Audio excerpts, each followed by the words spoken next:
Hello and welcome. You're watching Newsx and I'm Megha Sharma. The United States of America is all geared up for the swearing-in ceremony of President-elect Donald Trump. The world will be glued to their television screens to view the ceremony that will officiate Donald Trump as the 47th President of America. There are an estimated 25,000 people who will be in attendance to catch a glimpse of the grand event. Now, Trump's committee has reportedly raised more than $170 million for this ceremony. The pageantry and the parties that surround the inauguration will kick off this weekend itself with fireworks. There is going to be a rally that will take place before Monday's inaugural ceremony, and then there are going to be the parade and the balls. Now, on Saturday, Vice President-elect J.D. Vance will attend an evening reception for the incoming cabinet ministers and host a dinner in Washington. After that, Donald Trump himself will be hosting an evening reception at his golf course in Sterling in Virginia. Now remember, this golf course is part of the chain of golf courses that were owned by Donald Trump.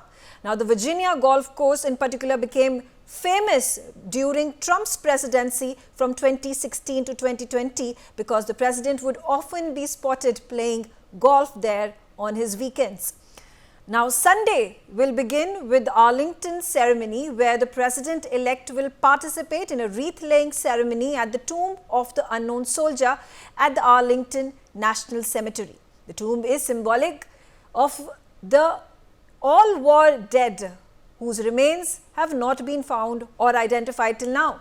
It's a similar ceremony that the Indian Prime Minister Narendra Modi participated in when he laid the wreath at the National War Memorial before his swearing-in ceremony last year. Donald Trump will also be holding a campaign-style MAGA victory rally at Capital One Arena. Now, Trump has held several of these campaign rallies here in the run-up to the elections in November. The rally will see performances by celebrities like Kid Rock and Billy Ray Cyrus. It will also have a Liberty University choir that will pay tribute to the attempted assassination of Trump in Pennsylvania. Donald Trump, J.D. Vance, Elon Musk, they all will be addressing a crowd of around 25,000, which is the capacity too full of the arena. Later, Trump will attend a candlelight dinner in which he is expected to speak as well. Now, let's come to the day of the inauguration, which is 20th of January on Monday. It will begin with Donald Trump attending service at St. John's Church, which is located across Lafayette Park from the White House. It is a tradition for the president-elects where every president since James Madison has attended services at St. John's Church. Now, this distinctive yellow church was the second building to be constructed on Lafayette Square in Washington, D.C., and it has always been a symbolic and important house of worship in Washington. Now, Trump will then be headed to White House where he will be with his First Lady-elect Melania Trump, and they will be meeting the outgoing Bidens, President Joe Biden and his First Lady Jill Biden. They will be having tea. Now, back in 2016, Trump had met Barack Obama and his wife Michelle Obama for the traditional tea. The only difference being that the four actually ended up having conversation over coffee. Now, let's take a look at what happens next, because the swearing-in ceremony will now be shifted to the U.S. Capitol Rotunda due to the bitter cold. It was initially scheduled to be held at the West Lawn of the Capitol. Now, first, it is going to be Vice President-elect J.D. Vance who will be administered the oath by the U.S. Supreme Court Justice Brett Kavanaugh. Back in 2016, it was Mike Pence who took oath as Trump's vice president. Now, since then, much water had flowed under the Thames. They have gone their separate ways. This was after Mike Pence decided to distance himself from the 2020 Capitol riots incident. Now, President-elect Donald Trump will be taking the presidential oath of office, which will be administered by Supreme Court Chief Justice John Roberts. There are a number of dignitaries, heads of states from across the globe, including Italian Prime Minister Giorgia Meloni and the Argentine President Javier Milei. The fair is going to be Facebook CEO Mark Zuckerberg, Amazon's Jeff Bezos, and Elon Musk, who will all be in attendance. Now, Trump will then head to the podium to make his first inaugural speech as the 47th US president. In 2016 inaugural address as the 45th president, Trump pledged that his presidency would make a moment in history when the forgotten men and women of the country will be forgotten no longer. Trump will, after his inaugural speech, head to the president's room just off the Senate chamber in the US Capitol for a signing ceremony. After that, the new president and the vice president will be attending a luncheon at a statutory hall in US Capitol, which will be hosted by the Joint Congressional Committee on the inaugural ceremonies. And after the luncheon, the president and the vice president will then head to the east front steps of the Capitol, where they are to review the military troops. Now, because of the cold weather, Trump is moving this traditional parade down Pennsylvania Avenue to Washington Capitol One Arena. The event is expected to feature remarks from Trump, and there are going to be marching bands, and Trump is then going to be headed to Oval House after the ceremony completes. Now, after the Oval Office ceremony completes, there are 3 inaugural balls that will follow, which is the Commander-in-Chief Ball, Liberty Inaugural Ball, and the Starlight Ball. Trump will be addressing the invitees at all these 3 events. Now, let's take a look at these maps to better understand in Washington, D.C., where is the White House, the Capitol building, St. John's Church, and these 3 balls that are going to take place in different parts of Washington, D.C. For the uninitiated, here's a look at the map of Washington, D.C. Let's put it out on our screens. Now, Donald Trump will be headed to St. John's, and if you can see St. John's right over there on the left-hand side of your screen, there is a distance of just about 0.3 miles, which is less than a kilometer, and it just takes about 1 minute for the president-elect to travel from St. John's Church and up to the White House, where he then will be having his tea with the Bidens. After that, he will be taking the oath. Which will be the swearing-in ceremony. He will be inaugurated, and this is going to take place after he travels from the White House to Capitol. Now, the Capitol building is just about 2.1 miles away from the White House, which is just about 11 minutes. Now, remember, when at the Capitol building, the swearing-in ceremony had first been organized at the West Lawn of the US Capitol. But now, because of the bitter weather, the freezing temperatures that are going to reach at an estimate of -5 degrees Celsius on the day of the swearing in, it has been decided that this ceremony is going to be put at the center of the Capitol building, which is the Capitol Rotunda, as it's called. So there's a look at the Capitol Rotunda, and right after that ceremony takes place, President Trump, who then becomes the 47th president of United States of America, is now going to be headed to the Senate chamber, which is again on the left-hand side. And right adjacent to the Senate chamber, he will be going to the president's office. Now, at the president's office, he is going to be signing a number of those documents, which is the signing ceremony that the presidents of America are traditionally supposed to do.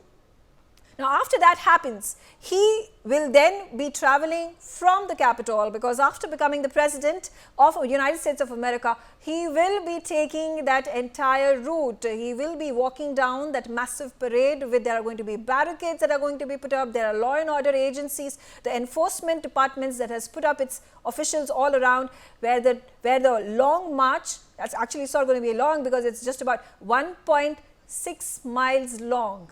And that's the march that he will take, and that march will have, as we see in 2016, there was President Trump, there was his wife Melania, and their son Barron, who took that entire parade to the White House. And that's the parade that Donald Trump is also expected to take. Now, remember, there have been changes that have been made in terms of ensuring the safety and security of the people, that they are protected from the bitter cold, the freezing temperatures.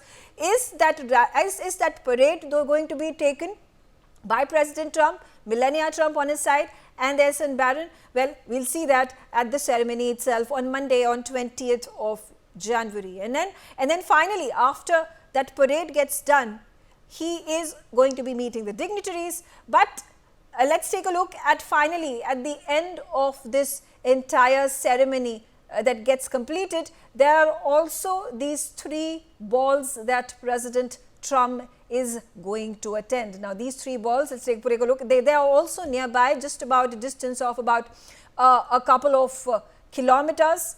And if can you put out those visuals, those in fact the map, which will also give you an idea of how far these balls are, the locations, the venues of these balls, which is just about 2 kilometers to 2.5 kilometers from the Capitol building. So that gives us an idea of how these celebrations are going to pan out for the next 3 days. There is also, in fact, going to be a massive speech that is going to be made by the president after he takes in his oath and after he in fact takes the oath, after the swearing in ceremony gets over. There is going to be the Capitol Arena 1, where he is going to have his speech ready for about 20,000 people that can be accommodated in this entire amphitheater that has been created. So, having taken a look at the ceremonies that are going to take place, that are going to pan out for the 3 days, let's start off our conversation. Joining me on the telecast are my guests. They are joining me from Washington, D.C. It's Elizabeth Larus. She is the Professor Emerita of Political Science at the University of Mary, Washington. And I have Raymond Vickery. He is a former U.S. Assistant Secretary of Commerce. He also is joining me from Washington. Thank you very much, Elizabeth. And first up, I would like to understand what's the scenario on the ground? How are people reacting? We understand, there have been these hasty decisions that have to be taken. The venue of the parade has had to be shifted. What are the adjustments being made on the ground? Well, people are quite disappointed. Ticket holders obviously are disappointed that they are not going to be able to witness the swearing-in ceremony, and then, of course, all the speeches, the music that goes along with it. Because it's been moved inside, as you said. I distinctly remember when Reagan was reelected in 84, and then the inauguration in 85 had to be moved inside because of frigid temperatures. And I was a young congressional staffer at the time and very disappointed that I wasn't going to be able to witness this, because it'll be only spouses, because there's only a certain amount of room inside the Capitol. So it's greatly limited to just a family, probably just spouses only. So big disappointment. But, okay. We inaugurate in January, so that's the risk that you take. Okay, all right. Raymond Vickery, coming to you about all the promises that have been made. There have been strong, assertive policies that Donald Trump has come out, whether with regards to, aggression that is shown against Greenland, that he wants to take over Greenland because of security concerns, and of course the growing influence of China. We talk about Mexico, we talk about Canada. Do you think these are feasible in practicality? Well, thanks very much for having me, and thanks for that very comprehensive review of what's going on here. I would say at the outset that the fact that you've had to move the ceremonies inside because of the frigid cold is a reminder that not even Donald Trump can control everything to his desire and to the outcome that he wants.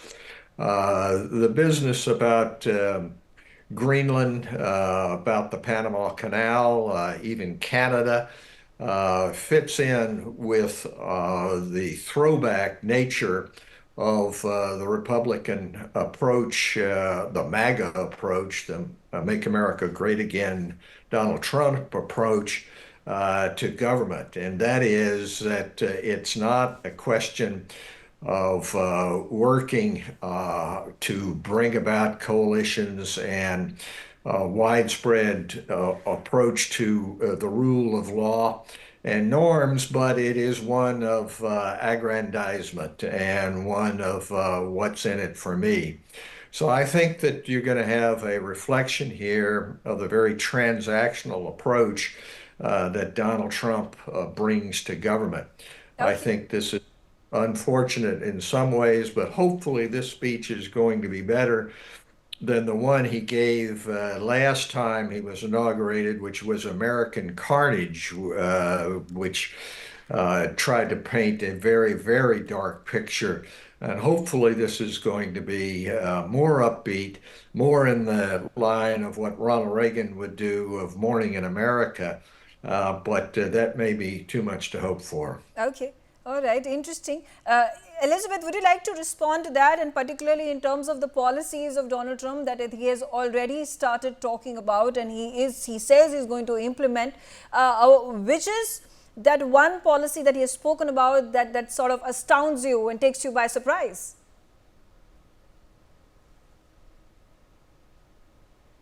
Okay, coming back to you, Raymond, I think we have lost that connection with Elizabeth. But again, the question about you spoke about how there have been quite some shockers that have been sent across to various prime ministers and heads of states, and we were talking about Greenland, we were talking about Mexico and Canada. But what about his policy when it comes to him wanting to end the war between Ukraine and Russia? Do you think he'll be able to do that? Well, he has said on the campaign trail that he was going to end it even before he was inaugurated. Unfortunately, that hasn't happened. And the reality is that it is a difficult situation, and it's one which affects not just Western Europe and the United States, but the whole world, including India, because unless you can have a international order based upon the UN Charter, non-aggression, as Prime Minister Modi has said, this is not a time for war. You have international chaos. So we hope for the best. There's always the chance that with someone new that there's an inflection point, there's an excuse, if you will, for Putin to rein in his aggrandizement and very aggressive approach to the world. And perhaps, and we hope and pray that it would be the case, that this can be facilitated because of a change in personnel. My own view is that is unlikely. Unless Trump will make a common cause with partners around the world to be able to accomplish that. And that includes NATO, that he has denigrated by saying that they're not paying their fair share and so forth. Let's also talk about his, he has been very critical and scathing in his remarks and criticism against China. But in contrast, as reported, that Xi Jinping was also invited to the ceremony. He is sending his vice president right now. How do you think our relations between America and China going to remain frigid in terms of the warning signs that he has put that 30% tariff is going to be levied against Chinese goods? Well, I think that's a very great question mark. And here, India and the United States have very much in common. As you know, China claims an entire Indian state, Arunachal Pradesh, as well as other parts of India. There is an Indian and U.S. interest in what happens in free passage in the seas, including South China Sea.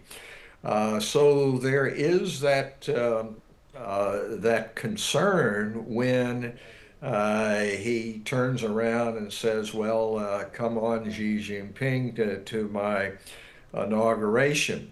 I think that this is an illustration of what I was referring to earlier as a transactional approach. What his Donald Trump's approach is, what's in it for me, and he conflates what's in it for him with what's in it for the United States, and I think that's unfortunate. I would add that there is one positive development, and that is the Quad, which, as you know, is Japan, Australia, United States, and India. The ministerial meeting is supposed to take place on the 21st, and that will go forward as planned. So that's a hopeful sign that there will be some coordination between the great democracies of the world here in order to be able to keep China within the bounds of norms and international law. Okay, all right. Thank you, Raymond Vickery, for your views. Thanks, my viewers, for watching us on Newsx. We'll continue to give you coverage for the 3-day mega ceremonies that are planned in United States of America in Washington, D.C. as Donald Trump takes oath, becomes the 47th President of United States of America. Stay tuned on Newsx.